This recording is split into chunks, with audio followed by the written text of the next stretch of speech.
Okay. Alright. So, the art of trading. Okay. So, ito yung important part kasi sa trading, psychology, yung whole art section of trading is actually knowing more about yourself. Okay? So, anong pinagsasabi ni coach? Pag sinabi kasing knowing more about yourself, that is already in line with creating your style.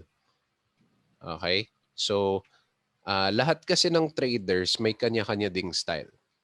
For example, meron akong sariling style as compared to Coach Job or si Coach Jello. Although, same yung ano namin, yung framework namin, yung yung for example, yung risk management or yung paggamit ng certain tools or indicators nag-iiba. Okay? And syempre naman yung pag-enter, pag-exit, ganyan yung plano, nag-iiba siya. Right?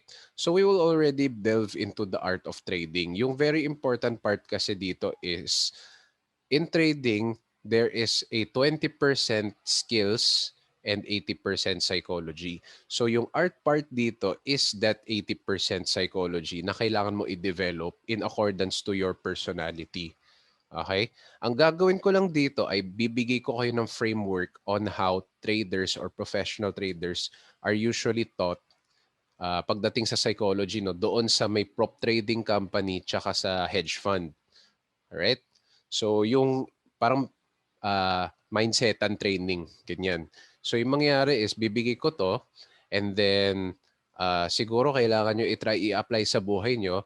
And the good part about Forex trading mindset training is that hindi lang sa Forex na-apply to. Okay? Hindi lang sa Forex. Ang kagandahan kasi dito ay pwede mo rin i-apply yung mga mindset training na to sa buhay nyo in general. And once you use this in your daily life din, mafe-feel nyo talaga nakaka-liberate siya. Okay? Especially yung views mo pagdating sa pera.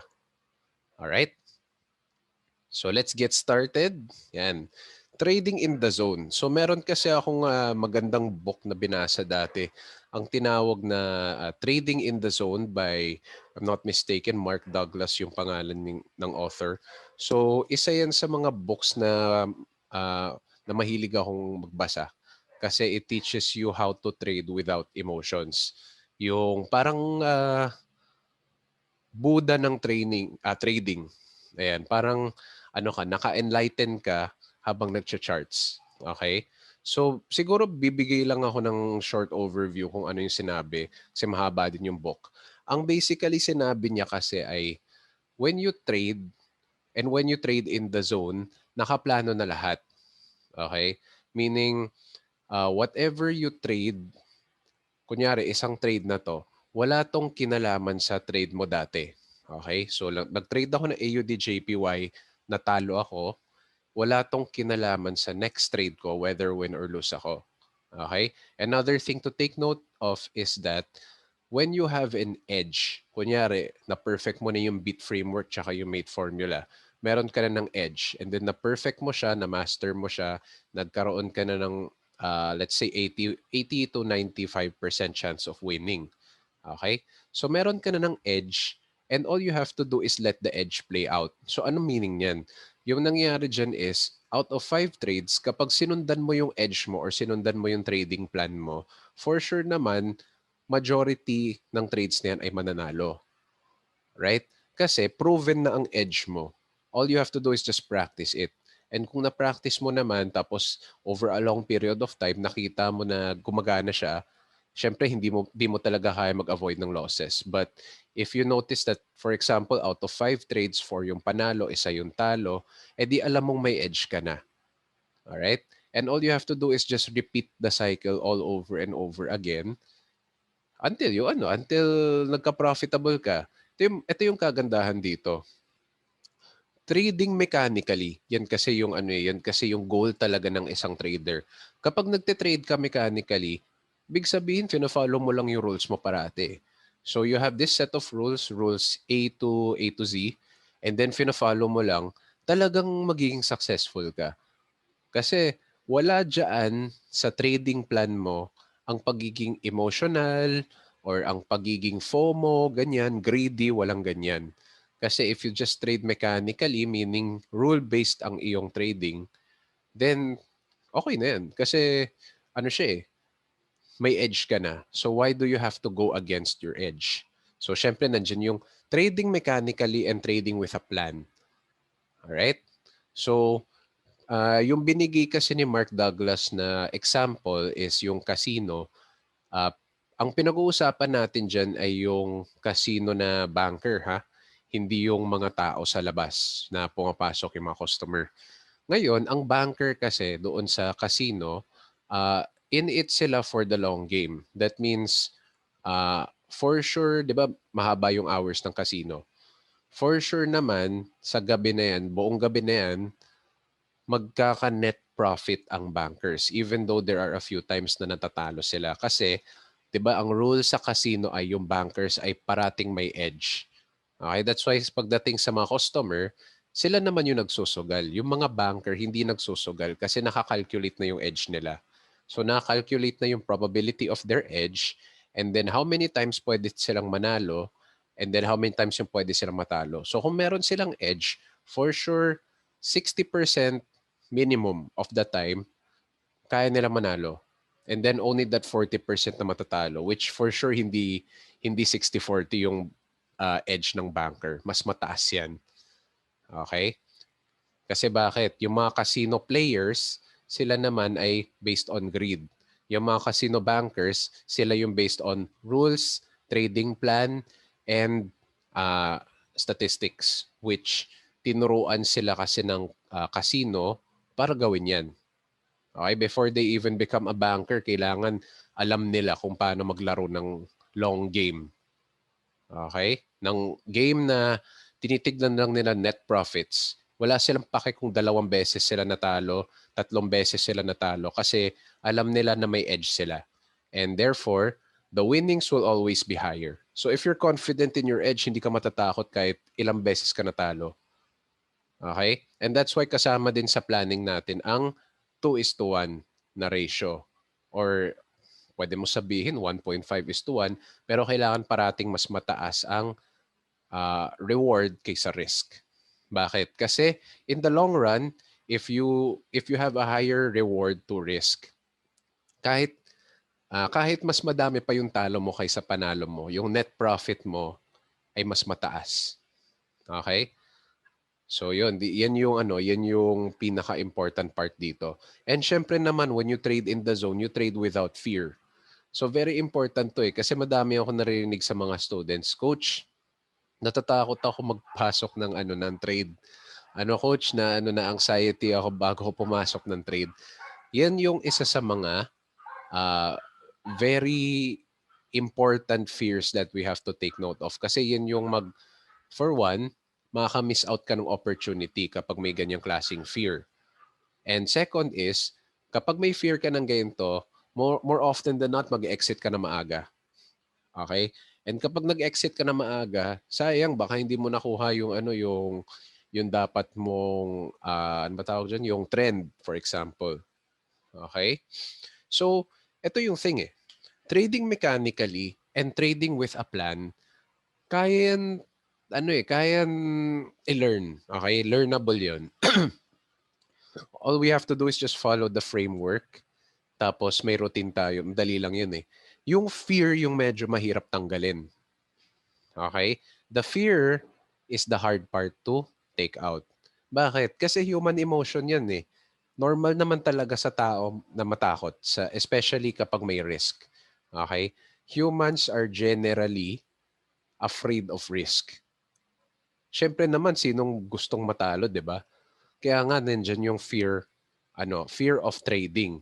Kasi for one, bago sila mag-trade, natatakot sila baka talo sila. Okay? Number two, natatakot sila kunyari, nagka-profit na sila, nag-exit sila na mabilis, natatakot sila na biglang mag-reverse yung market. Alright?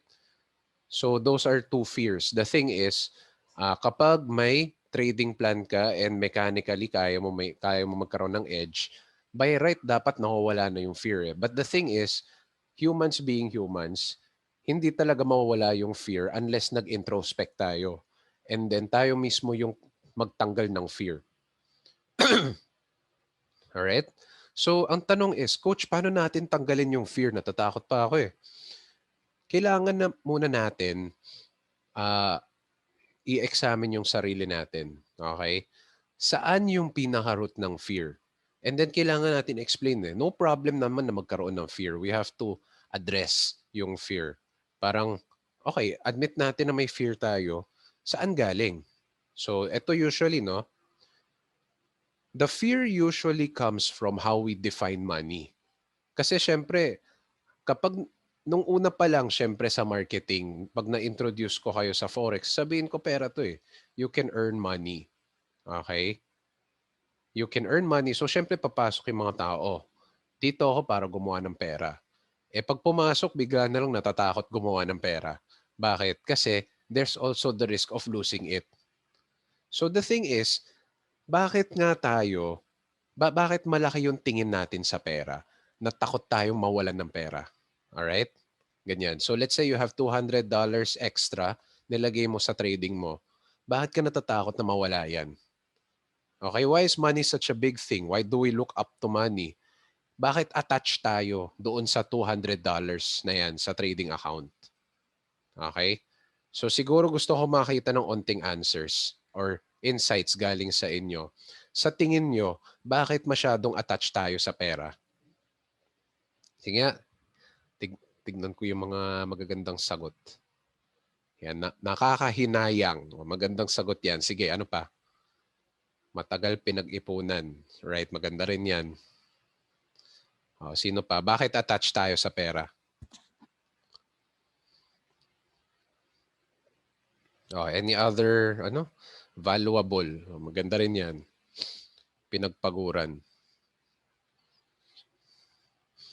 Ayan, kasi kapag pinagpaguran, mas mahirap i-let go. Yan, ganda yan. Money can buy happiness. Ayan, kaya pala ito yung na-attach sa pera si Charles. Mas attached kapag inutang lang. Ayun, isa yan sa rules natin doon sa TMT. Wag mag-utang para mag-trade.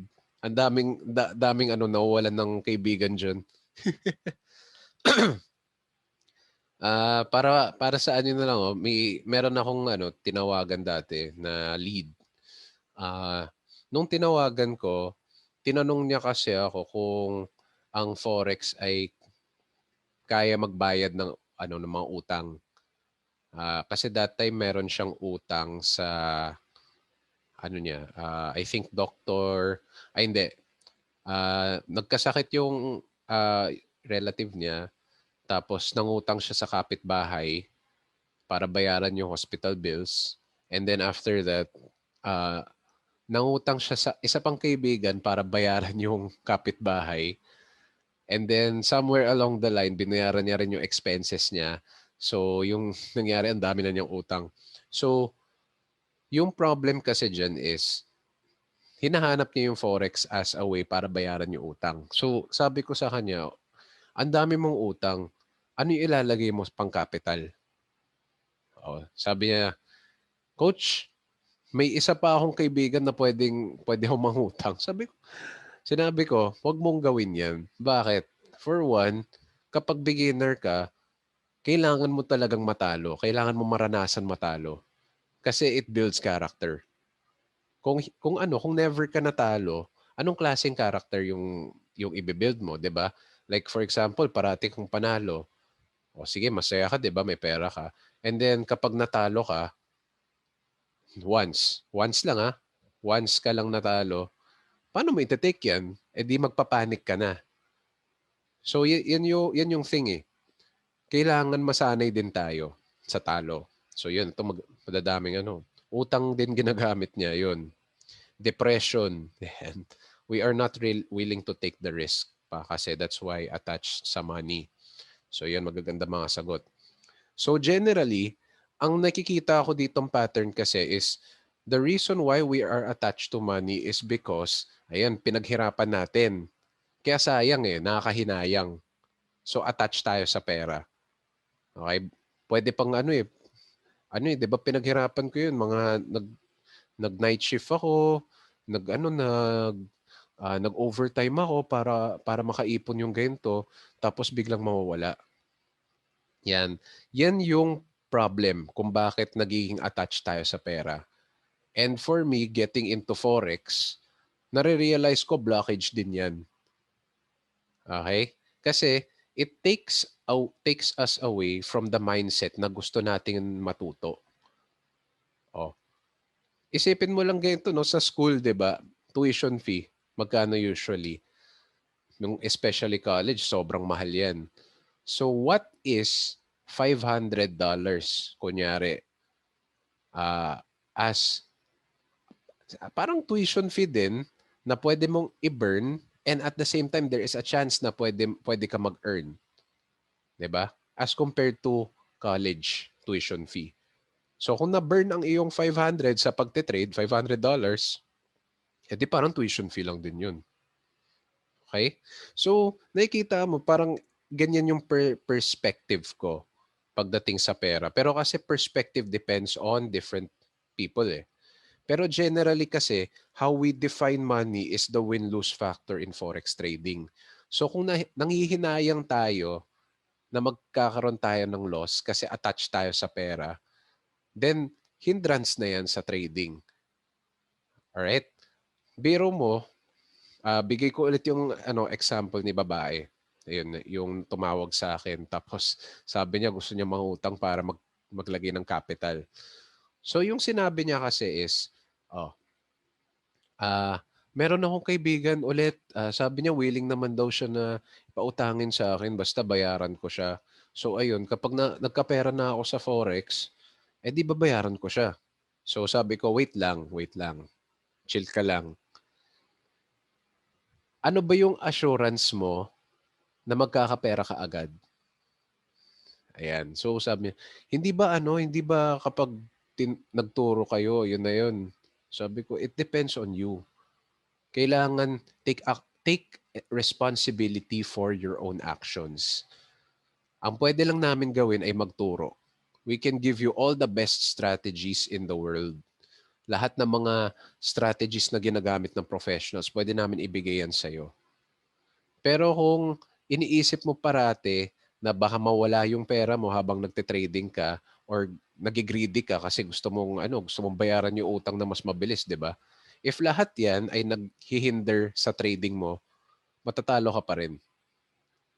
So, ganyan 'yun. How we define money is the win-lose factor in forex trading. Kung masyado tayong attached sa pera, there is a bigger chance na matatalo tayo kaysa manalo tayo. And that is why kailangan natin, in a way, maging enlightened. Like sinabi ni Buddha, huwag tayo maging attached to worldly things. Okay? Yan yung pinaka-weakness ng mga taong or beginner na trader. That's why meron tayong tinatawag na FOMO trader, meron tayong tinatawag na greedy trader, and fearful trader. Yan yung mga gusto nila magkapera. That's why gumagawa sila ng decisions na wala naman talagang basis, based on emotions na medyo walang solid grounds in order to enter a trade. Ngayon, hindi ko sinasabi na hindi valid ang emotions ng tao. Valid ang emotions ng isang tao. Ang tanong is, how do we define these emotions or how do we control these emotions with regard to our view of money? Yan yung talagang game changer, whether magiging isang successful trader tayo o hindi. That's why 80% talaga ng trading nasa psychology. 20% framework lang yan pwedeng turuan Pero yung 80% niya na psychology, hindi ko na kayang turuan yan. Yung pwede kong gawin is like yung ganitong lesson, pwede ko kayo ipa-aware na kailangan nyo talaga i-control ang iyong perceptions or baguhin, if you may, no, yung mga perceptions pagdating sa pera and emotions. The rest, syempre, nasa sayo na yan. Yan. So siguro mag-ano tayo, i-define natin yung pera. Okay? Define lang natin yung pera. What is money anyway? Kung tinignan natin yung history, no? Sige, bigyan ako ng unting history lesson para masaya. 'Di ba bago magkaroon ng pera, may tinatawag na barter system. So for example, ayan, sinabi ko kay Coach Kares, "Oy Coach Kares, mukhang okay yung baka mo, yung cow." Tapos sinabi ko, ah, meron akong meron akong sword dito, hindi ko naman ginagamit. Gusto mo mag-trade? Yan.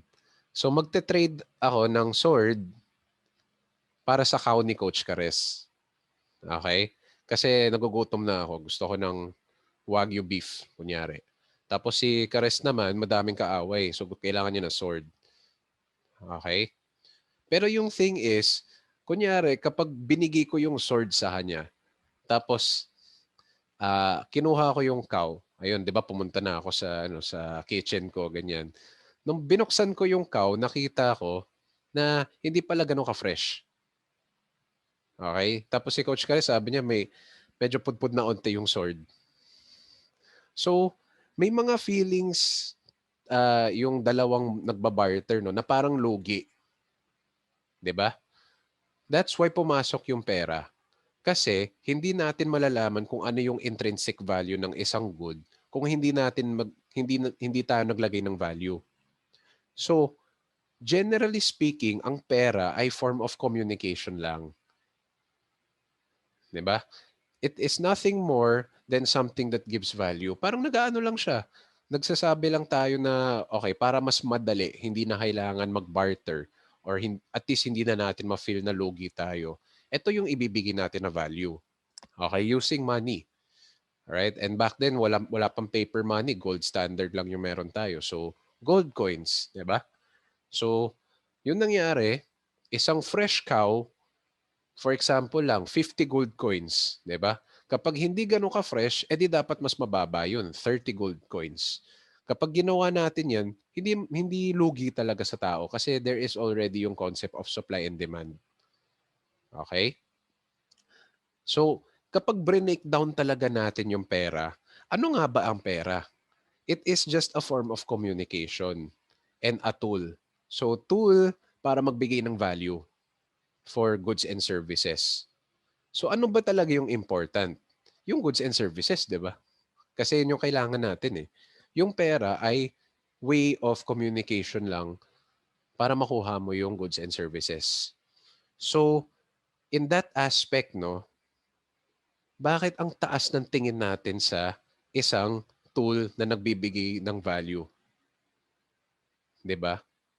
So, kapag masyadong mataas yung tingin natin sa isang tool, tayo yung nagiging tool ng pera. And that's a problem. Kasi kapag nag-form tayo ng attachment dyan, hindi talaga tayo makagawa ng proper trading trading moves. Okay? Kasi natatakot tayo na mawala to. And if we break it down talaga, form of communication lang naman ng pera eh. Bakit natatakot tayong mawala to? O kasi pinaghirapan ba natin? Oh, gets ko naman yun. Kasi ganyan naman din ako noong una, especially nung nagko-corporate ako. Pero if we really break it down, kung natatakot tayo mawala ng isang tool, ayun, we will do whatever it takes to get it. Eh. Yun yung problem. And kapag nagiging desperate tayo para makuha isang tool, then hindi na tayo makagawa ng proper judgment-based decisions. Okay? So the first thing na kailangan talagang malaman, ang pera, tool lang yan. Wala lang siya. Wala talaga siyang value unless you say that there is a value. Oh. Bitcoin, for example. Bakit tumataas ang value ng Bitcoin? Bakit bumababa siya?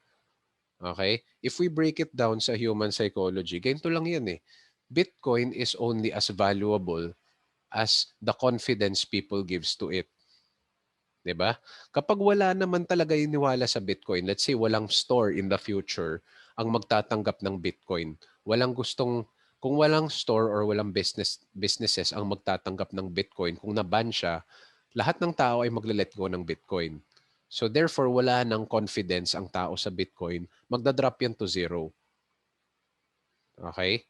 So that's why yung pera din ay parang yung tao yung nagbibigay ng power sa pera. So kailangan yung maging aware. Ang pera lang ay powerful kapag binigyan mo ng power. Pero kung ikaw yung may power and sinabi mo sa pera, "Uy, huwag kang magyabang, ako yung magkokontrol sa'yo," then wala. Yung mangyayari, you are the master of money. So dapat hindi mataas ang tingin nyo sa pera. Dapat mas mataas ang tingin nyo sa sarili nyo. And mas mababa ang tingin nyo sa pera. Otherwise, money will control you. So yan yung yan yung isa sa mga tinuturuan pagdating sa hedge fund training. Do not let money control you. Okay? So yun. When you aim for money, money controls you. Like sinabi ko kanina eh. So, kaya pansin mo those who chase after money, yung mga sobrang atat magkapera, usually hindi nila nakakuha eh. Kasi bakit? Yung nangyayari. For example, yung mga talagang gusto nila may cash sila sa kamay nila. Anong gagawin? Manguutang. And then after that, anong gagawin? Maghahanap ng way para magkaroon ng quick cash. And that's why madami na sa scam eh. Yan yung thing eh. When you chase after money too much, iiwas yan. 'Di ba? Ito example eh. Kunyari, kunyari nagliligaw tayo ng babae. Ayan, or uso din ngayon yung babae yung nanliligaw ng lalaki. So example lang naman. Kapag may nangliligaw sa'yo, ano yung mas gusto mo? Yung subtle lang o yung sobrang creepy na stalker? Sino bang gusto na stalker? 'Di ba parang wala? Yung everyday after work, andyan lang siya nakaabang. O hindi naman kayo or anything. Na nagkakilala lang kayo isang beses lang tapos nangaabang na siya doon sa workplace mo. Yung tipong pag tumingin ka sa window, nandiyan lang siya nakatayo. 'Di ba creepy? So, put that into perspective. Kapag masyado tayong atat sa pera, nagiging creepy stalker na tayo. Compared to someone na, okay, alam ko yung value ko. I know my worth. Therefore, hindi ako magsustock ng pera. I'll work hard on self-improvement. Sa self-improvement ko, definitely, kaya ko magkapera. Siya yung pupunta sa akin. Siguro mag-aano ako na unti, ligawan ko na unti, yung subtle lang. Pero after gumawa ako ng unting moves, siya yung pupunta sa akin. Yan. That's why those who make money, their main goal never get it talaga. No, there is nothing wrong with creating a goal. A vision board, yan, maganda yan. Sobrang ganda yan para sa mindset. Vision board. Tapos maganda rin mag-end state tayo. Yung tipong feel na natin kung ano yung goal natin. Bali, kung ano yung goal natin, na-feel na natin, nandiyan na tayo. Dapat gawin talaga yan. Pero the moment na naging attached ka sa pera, hindi ka talaga makakuha ng end state na yan. Right? That's why we have to, kaya ang tinuruan ni Coach Job dati, 'di ba, sa end state is kailangan din natin masanay na andyan na tayo sa end state. Meaning, nasasanay na tayo sa presence ng pera. So wala lang ang pera sa atin kasi sanay na tayo na andyan na. For us, it's a normal thing already to have money. Kahit wala pa. End state yan eh. 'Di ba? That is why those who are afraid to lose money also will lose money. Kasi wala pa sila sa end state. So kailangan sanay na tayo na may pera. Okay. I'm thankful na madaming blessings ang nagfo-flow sa akin. Pero nandyan lang. I'm thankful. Yan. Meron akong pera. Good. Pupunta ang pera sa akin. I know more will come to me. Pero ang kailangan ko rin ma-realize na pupunta lang ang pera sa akin kapag nag-self-improvement lang ako. Kapag minindsetan ko yung sarili ko, more on improving myself than to work for money.